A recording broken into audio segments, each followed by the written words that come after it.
Titik Soeharto buka peluang Bulog di bawah Presiden Prabowo. Zulhas singgung impor beras era Jokowi. Ketua Komisi 4 DPR RI Titik Soeharto mengungkap rancangan Undang-Undang RUU Pangan kemungkinan akan membahas soal kelembagaan Perum Bulog. Titik tidak menutup peluang bahwa lewat RUU Pangan, Perum Bulog akan berada di bawah Presiden RI langsung. Insya Allah akan dibawahi Presiden. Ya pokoknya kita cari yang terbaik di mana. Dulu aja Bulog bisa berfungsi, bisa bikin kita swasembada. Kenapa sekarang mesti terlalu banyak lembaga-lembaga macam-macam? Ujar Titik di Kompleks Parlemen, Jakarta, Selasa, 6 Mei 2025. Menurutnya, revisi UU Pangan akan fokus soal transformasi Bulog untuk kedepannya. Titik dan jajaran Komisi 4 DPR RI ingin Perum Bulog menjadi semakin baik ke depannya. Kalau bicara dengan teman-teman sih arahnya ke situ, ke yang lebih baik lah gitu, kata dia. Sementara itu, Menteri Koordinator Bidang Pangan Zulkifli Hasan menyatakan bahwa selama 29 tahun era reformasi, sektor pertanian Indonesia justru tertinggal dibandingkan masa pemerintahan Orde Baru. Kita masih evaluasi selama 29 tahun kita reformasi. Banyak juga yang maju.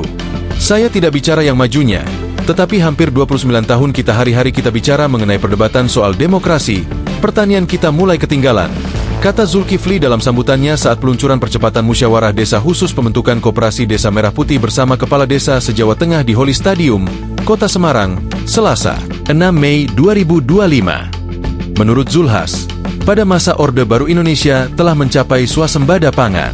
Pemerintah saat itu intens membangun sektor pertanian, ditandai dengan pembangunan irigasi dan infrastruktur penunjang lainnya. Zaman Pak Harto, pertanian dibangun begitu intens, dari irigasi primer, sekunder, tersier. Kita punya PT PAL, PT Pindad, Batang untuk tenaga nuklir. Kita punya satelit Palapa II. Pertumbuhan ekonomi kita rata-rata 7,5% per tahun. Bebernya. Zulhas juga menyinggung pengalamannya saat menjabat sebagai Menteri Perdagangan, di mana ia diperintahkan Presiden Joko Widodo untuk melakukan impor beras dan jagung karena rendahnya cadangan pangan nasional.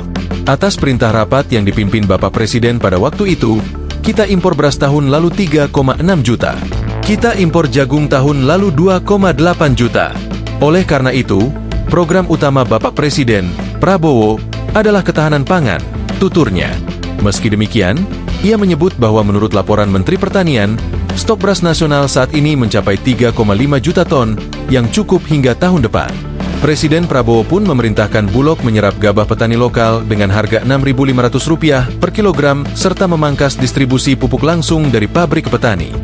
Download Tribun X sekarang, menghadirkan lokal menjadi Indonesia.